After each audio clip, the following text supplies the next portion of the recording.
Namaste, beloveds. This is Amy Caryn Johnson, the Earth Channel, with another message from Gaia, Mother Earth.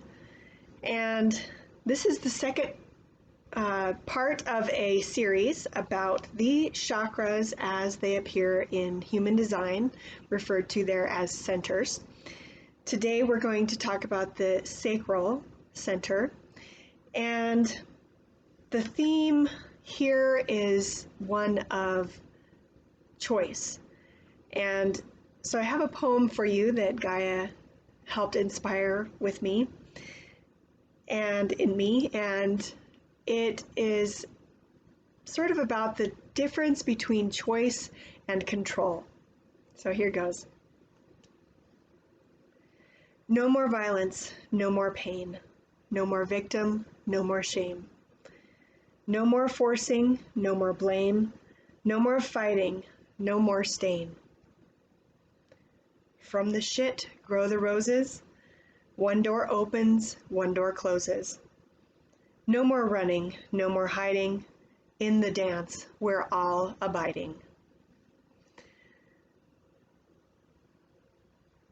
So I also have a meditation for you, and to give you a little more background about the sacral center and the difference between it being defined versus undefined.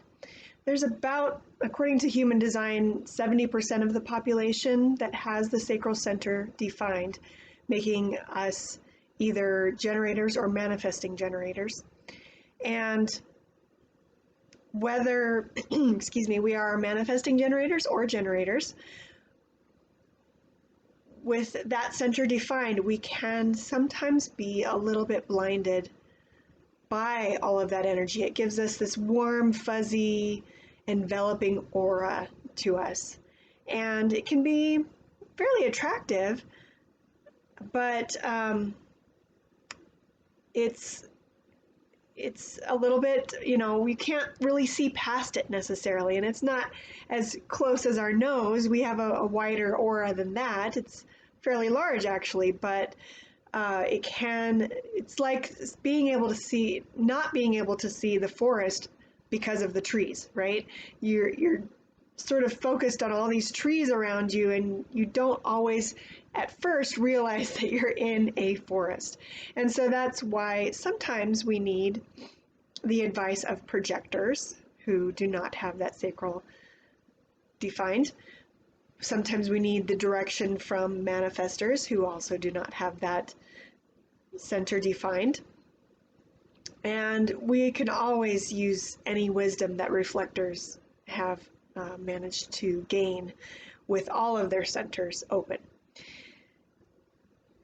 So it can take a wake-up call sometimes. And for me, I went through a lot of intense karmic experiences in my younger life. I'm hoping those are generally going to be less intense from here on out, but when we were getting ready to enter this lifetime, we were working with our guides and our higher selves. We chose our paths for a reason, so that we could learn the things that we want to learn. Yes, we are all a part of Source and a part of this infinite love. In reality, that's our true selves. But we chose to come here into this realm of duality so that we could learn even more intricately how to bring that love into the world, that non-duality into a realm of duality. And that path, when we get there, that destination and the path are filled with love. If that's where we're going, we do have a choice. But the difference between choice and control is that choice is about how we respond to a situation, whereas control is really just an illusion. We can appear to have such strong influence over the people around us and our situation that at times we can appear to have control, but in reality, all of those people also have choices in how they respond.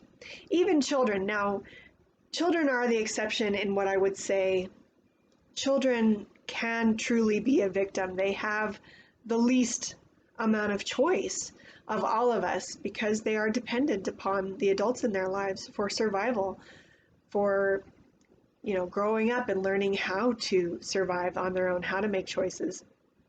And based on how we were brought up, we have a certain limited vision of how those choices should be made. And sometimes they can be healthy ways for us to make decisions for ourselves.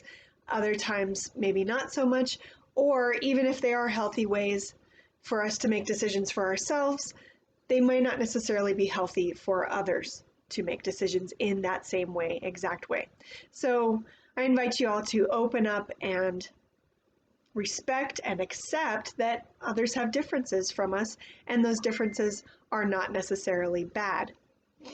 So Gaia has another meditation for us. It's a little bit similar to the last one. The last one was about the root chakra. So I invite you to close your eyes and take a few deep cleansing breaths. If you'd like to join me.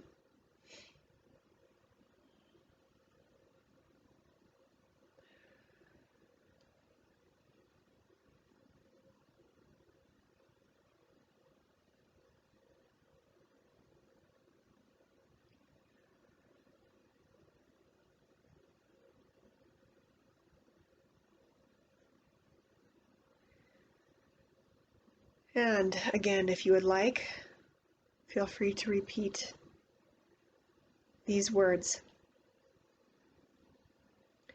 Even though sometimes I feel pressure to have control over a situation or to take control of a situation, and quite often I cannot do that. Usually I cannot do that, and I feel like I let others down because of that.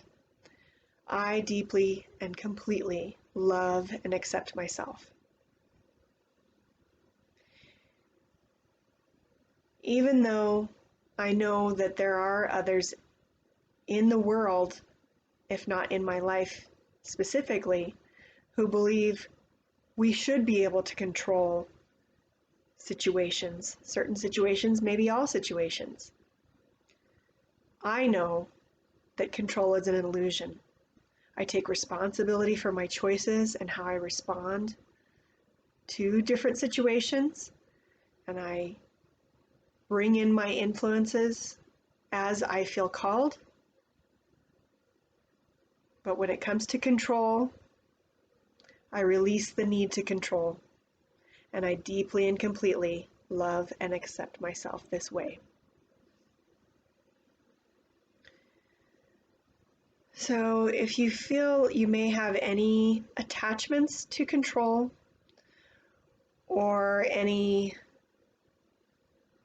fragments of yourself still hanging out there trying to please others by taking control over a situation, I invite you to use your hands if that feels good. Reach out and let's just call back those parts of ourself back into our sacral center.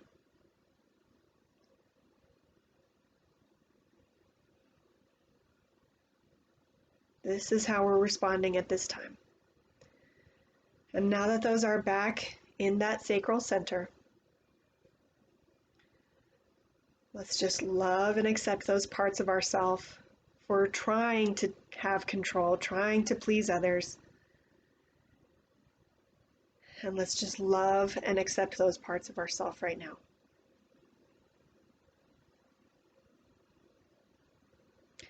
And then take one deep breath and let it go.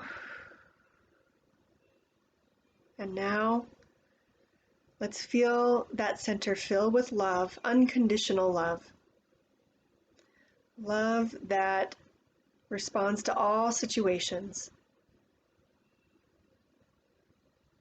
with that unconditional acceptance that others have their paths, others have their ideas and points of view. And this knowing now that we can always respond in love. And even when Responding in love means saying no. I'm not going to try to control that situation. That is how we also love ourselves unconditionally.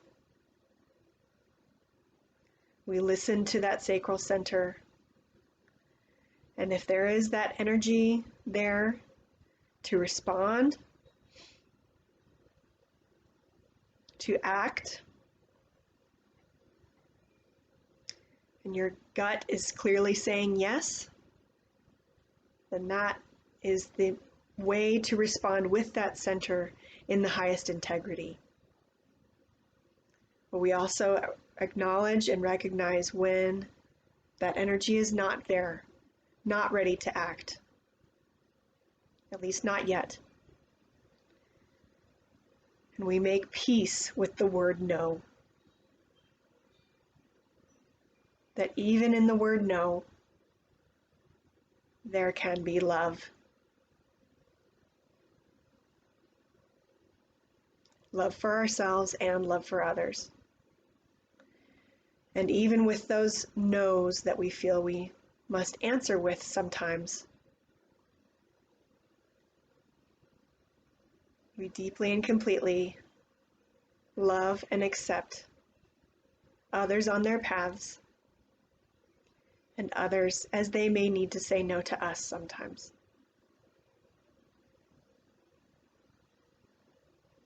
Thank you so much for joining me. Namaste, beloveds.